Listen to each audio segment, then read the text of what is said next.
my secret room. Every good-looking, mysterious billionaire bachelor has one. Unfortunately, I can't show you mine because it's super 100% top secret, but crazy awesome. Alfred? Oh, hello, Master Batman. My name is Batman.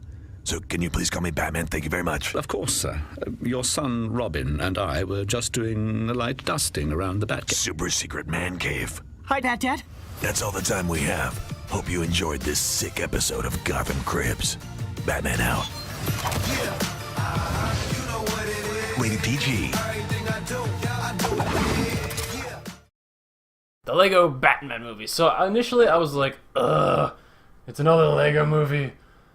But it's also a DC movie, and I love DC, so it'll be a fight between those two to see which takes over. I gotta say, the movie's animation quality is actually really, really good. The opening scene has a plane, but it's like, I mean, obviously it's made of Legos entirely, but it's like passing through clouds, and it's like getting wet because it's high in the atmosphere, and it was really cool. And the design of it, even though it's made with Legos, the movie still looks really cool. Like, you have like shots of like lava coming of Gotham, and the movie is shot like a realistic movie. Maybe part of that is parody because it's making fun of the other Batman movies. That kind of stuff is also very good. That's the satire humor making fun of Batman is some of the best stuff in the movie. The music too, it starts with like that kind of low note that the Dark Knight starts on. And in some ways it's the Deadpool of the DC cinematic universe because they're like fighting criminals with criminals. That's stupid. There's a lot of fourth wall breaking stuff, and that stuff I like. The one thing I don't like about the animation is that it's done to look like stop motion, which I don't understand why. I mean, like, as much as I like stop motion, the reason you use stop motion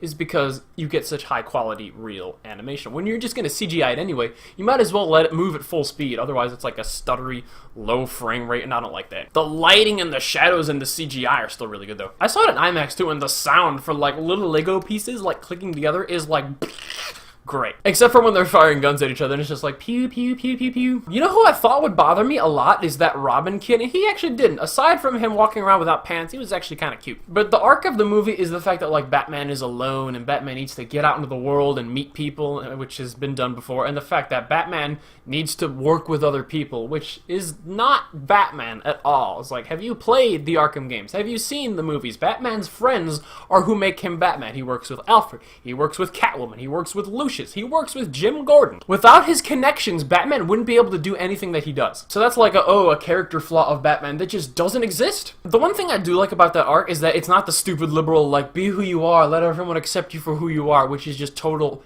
pagan nonsense. The moral was a much more relevant, much more accurate, much more realistic and helpful thing of, hey, there's something wrong with you and you need to fix it. So for kids, that aspect is good to see. Even if it doesn't really apply to Batman because that's just not who he is. But that arc also takes way too long. It's like the whole back of the movie, it's like, okay, you clearly ran out of story like a half hour ago. You were just hammering this stuff home and it's not working. And there's a lot of decisions at the end that just make no sense. It's like, oh, there's only 4 of us. How are we going to defeat this entire army of evil? And it's like, oh, we'll get all those criminals that we just fought earlier in the movie. And I'm like, what about the Justice League that you just met? Are they... Come on. So these criminals that were all trying to kill Batman a minute ago because the Joker left them, they're sad. Now they're going to help Batman. I don't buy that shit at all. I do think it's better than the first Lego movie. There are a couple of good jokes. The animation is good.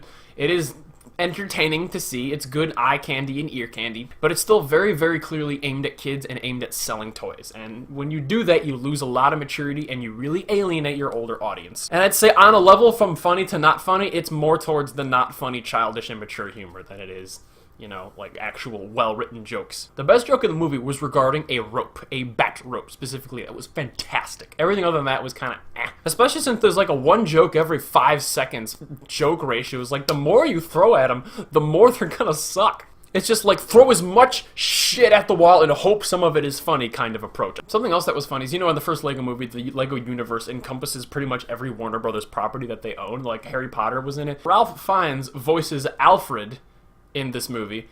But Voldemort, who is played by Ralph Fiennes in the Harry Potter movies, is also in this movie, but he's not voiced by Ralph Fiennes, so that was a missed opportunity. But they know my weakness, and they threw a Lord of the Rings reference in there. I'm like, alright, fine, it's good. And while I wouldn't consider him an official person who played Batman like Ben Affleck or Christian Bale or Michael Keaton, I do think Will Arnett did a pretty good job of being over the top, very snarky, Lego Batman, so I'll give him credit for that. I think it's better than the first Lego movie. I think it's definitely watchable, but it is very clearly aimed at children, and it's very immature, and it's like there are people who think it's better than the current DC cinematic universe, and I'm like, you have lost your mind. And I'm giving Lego Batman a 6 out of 10. 6 out of 10? And I just can't wait for the song at the end credits of this movie to get more attention than songs from Moana and La La Land. Can't wait. It's going to be fantastic. Everything is Batman. Everything is Batman when you're Batman. Batman.